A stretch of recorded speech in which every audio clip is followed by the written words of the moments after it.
All right, so here we are live with another unboxing, and today I have for you the Joker from the Spin Master 12-inch line. Now, this is a figure that's been out for a while. The copyright date on the back says 2022, but this figure, I believe, was out for like quite a while before that. I think it came out in 2020, maybe earlier than that. So it's one that's been on the shelf for a few years, and I never bought it before because I wasn't really fond of the head sculpt. I'll get into talking about that a little later. But in today's modern times, I now have a 3D printer. So I made myself a Jack Nicholson Joker head. So now I need a place to put him. So yeah, let's go ahead and have a look at this package. Nice picture of him on the back. I like the way they got him almost like he's grabbing at his lapels. The figure itself looked nicely sculpted, but the head was just, I don't know, there's something about the head. Like I said, we're going to get into it later. This is one of the more recent reissues with the more recent type of trade dress that they've had on these packages. So, and we can see the cross-style artwork on the back has the red Nightwing. That's the more recent version of that. We've got Batman, Bat-Tech Batman, and Attack Tech Batman. So 3 different Batmans. One looks like he's gold. They love to do gold Batmans. We've got the Joker. Of course, this is the one that I own. And the Riddler, which is another one that I've been meaning to pick up, but never got around to for whatever reason. I have the old Mattel Riddler, but this is a Riddler that's in like a suit and tie with the bowler hat. And the Mattel Riddler is in like the green spandex bodysuit. So they are different enough. I would like to have both of them. Anyway, let's go ahead and open them up. And even though this is a more recent package, it's obviously not as recent as the Blue Beetle figure. So it's still one of those where like most of the package is this plastic bubble. And it has just cardboard on the back. A couple of layers of cardboard to hold it all together pretty well. And he doesn't have a full tray holding him in. He's just got like this little half tray, which that also is pretty typical on these 12-inch Spin Master figures, at least the ones that I've opened. So let's go ahead and we're going to cut the rubber band, get them off of there. There's actually 2 rubber bands because they just want to torment me. And the Joker does have some soft plastic tails for his tailcoat, so that's cool. We got elbows that rotate all the way around, unlike those the Batman figures that decided not to do that. Much like the Blue Beetle figure that I just reviewed, his arms only go up about so far, and that's because of the way that the arms are sculpted. So even though it's got a joint here, it doesn't give you quite as much range of motion as you might expect of a joint like that. Legs go up about that far, knees bend about that far. He can do the splits, no problem at all. In fact, that's a pretty extreme split there. So yeah, and the legs don't go that far back because not only because of the way the buttocks are sculpted, but also because the tail kind of gets in the way. And weirdly enough, this tail kind of came loose on this side. So I think they didn't put enough glue on here, and the glue only reaches to like one side of the tails, and the other side just kind of came loose. So yeah, be careful of that. We got some typical Joker coloring, like the way we're used to seeing the Joker in this kind of like light purple suit. Not quite lavender, but definitely on the lighter shade of purple. This is, of course, a very familiar shade of purple. Like usually that's how he's colored in the comic books, has been since the Golden Age. Anyway, at least from the Golden Age to the 1990s when they switched over to computer coloring, he would have looked like this. So I was thinking I might have to repaint this somewhat, because since I am going to put a Jack Nicholson head on here, I did want him to have an outfit that looked at least somewhat like what he had in the movie. But I'm not going to bother with painting all the plaid on the pants. That just seemed like a lot of extra work. So I was thinking about painting the vest and the tie more of a turquoise color, since that's more what it looked like in the movie.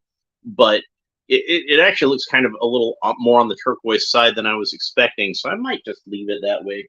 But let's see what he looks like with the Jack Nicholson head on there first. I got my hair dryer here. I don't normally like to use the hair dryer in the videos, but I'm going to this time because, like I said, the main reason I bought him was because I wanted to put the Jack Nicholson head on here, and he was really cheap on Amazon, like $5, because they're coming out with a newer Joker figure, which looks awesome, and I can't wait for it. But this one, like, I don't know what it is about this head. Like, the smile is really wide, and I know we're talking about the Joker here, but it seems like ridiculously wide with a whole lot of teeth. Now, the original design for the Joker, one of the inspirations for him was this steeplechase sign with the man with the huge smile on his face. So it does look kind of like the steeplechase smile, like where it's really broad like that. And also, the Joker's facial features and his hairstyle kind of remind me a little bit of David Bowie, who actually probably would have been a good Joker for a live-action movie if he had been cast. But I don't know. It's one of those things where it's like the parts are all right, but they're not put together correctly. You know what I mean? So this head just for whatever reason, it doesn't really strike me as what I want out of a Joker head. Oh, I want to point out these hands. These are like nicely done hands. I don't know if I can get it to focus right, but these aren't just like hands that they colored in white plastic. These are actually sculpted to be gloves with like seams down the fingers and the little darts on the back of the hand. So that's pretty cool. I am a little disappointed with this shoulder articulation and how it doesn't go up quite all the way. I do wish they'd have been able to get a little more engineering out of the shoulder articulation, but at least he can rotate his elbows all the way around, unlike Robert Pattinson. So very disappointed in those figures still. But anyway, we're going to go ahead and heat up his head and pop it off. So I'm going to hold it under the hairdryer for a little bit, soften up the plastic. And it should just pop right off once I do that. Okay, that's been long enough. It does seem a soft enough piece of plastic that it should just kind of come right off. There we go. So, unlike the Robert Pattinson Batman, whose head I've removed a few times by now, this one has a separate peg up here. So, whereas that one had the peg just sculpted onto the torso. So we're going to set the Jack Nicholson head on there. And I think that's going to fit on there just fine. Now, it does look like this one, well, I'll probably need to have the head up there a little higher than what it naturally comes down to. But I think that's going to look pretty good. He's a little skinny for Jack Nicholson Joker because Jack, at that point of his life, was already starting to get kind of stocky. But I think it still looks good on that body. If you really look at the way that this head came out, and this is one I got off of Cults 3D, that website. If you look at it just the right angle, you can really get that sort of Dick Sprang look that they were going for with that makeup. I think they did a good job with his makeup. Like, they wanted to push it even further, but of course, studio wouldn't let them. They were paying enough money for Jack Nicholson. They wanted Jack Nicholson. They didn't want it to be completely unrecognizable under that makeup. So what I've been doing lately when I go to put heads on figures is I bought some of this stuff at a craft store, and it's mold putty. And what you do is it's like a two-part compound. And I'm going to pinch a little bit loose here. And I want enough to fill in this hole in his head. And that might be a little too much. So we'll put a little bit back. There's some white stuff and some yellow stuff. So what you want to do is mix them in equal parts with the white stuff and the yellow stuff. So I try to roll out 2 balls. 2 balls. I try to, roll them out in about as close to the right size as I can. And maybe a little less yellow. I think that's going to be good. And then we just kind of mash them together and flatten them out, all this kind of stuff. And really what I'm going to want to do is when I put the Joker head on, I'm going to want to, like that Jack Nicholson Joker head, I'm going to want to fill this in to the socket. And we want to get this mixed together as best as we can. So usually I try to flatten it out and fold it back in on itself. And then we get it to be mixed fairly well together that way. That's usually how I do that. And then we'll ball it up again and shove it in the next socket. So, and unfortunately, like when I work with this stuff, it does get my fingers rather oily, and I get a little worried that, like, if I've got something that I've painted like this Jack Nicholson head, that maybe it might kind of interfere with that a little bit. Might get some of the oil might kind of mess up the paint some, so I try to handle it kind of gingerly as I go. And what we're going to do is we're just going to stick that on there, and I'm going to try to get it to the point where I think that's pretty good as far as getting his head on there right. So it's going to take about 20 minutes for that to cure. And I'm looking up under the neck, and I'm making sure that it got all the way around that peg. And I might have to do a little more, I don't know. But I don't want to press his head too far down on the peg, because we already saw that this head, it'll go all the way down on that peg. I want some of the neck to show, obviously. But I don't want too much of his neck to show, because, again, I want to look like Jack Nicholson in the movie, or at least close enough to it, and make sure that works. And like I said, he's a little skinny for Jack Nicholson in Batman '89, but honestly, like most of the figures that they made of Jack Nicholson, like officially, were too skinny. I think the last one they did, that Kenner did, that was Knockout Joker, I think that one was a little more accurate. But here he is next to Keaton. So, and you see like the Jack Nicholson head. It turned out a little larger than the Keaton head, but proportionally, I think it looks fine on his body. So I'm pretty happy with how it turned out. And then I painted it myself, and tried to get like some cell shading effects to it, so I thought that would make it look interesting. In the movie, they didn't really use like a pure white for his skin color. It was like a very, very light gray, so they can make sure they got lots of good shadows and everything when they shot him. So I tried to paint some of those shadows onto his face. I think it turned out pretty well.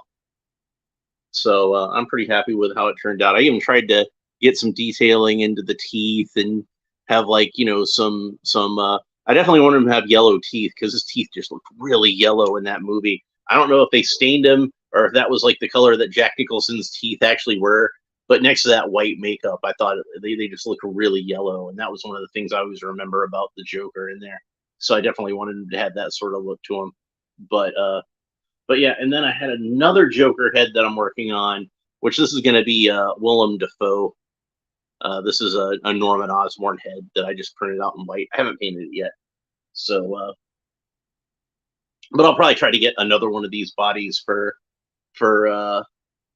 Willem Dafoe to go on to, because they're cheap enough right now. I can afford one. So this is a pretty cool Joker figure. Like I said, I wasn't too crazy about the head sculpt, but since I bought it to put another head onto anyway, that worked out just fine for me.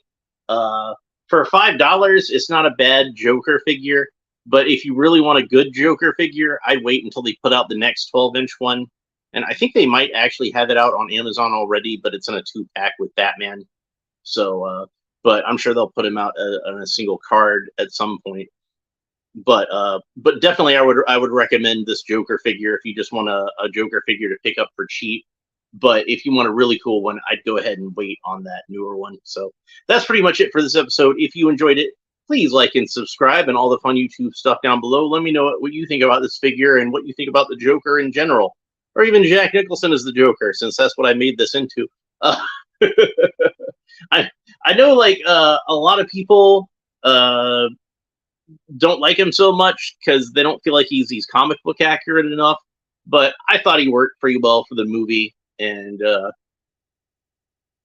it's one of those things where I kind of feel like a lot of the success of the movie came from the fact that Jack Nicholson just automatically brought some cachet to it, and people were like, "Oh man, Jack Nicholson's gonna be the Joker.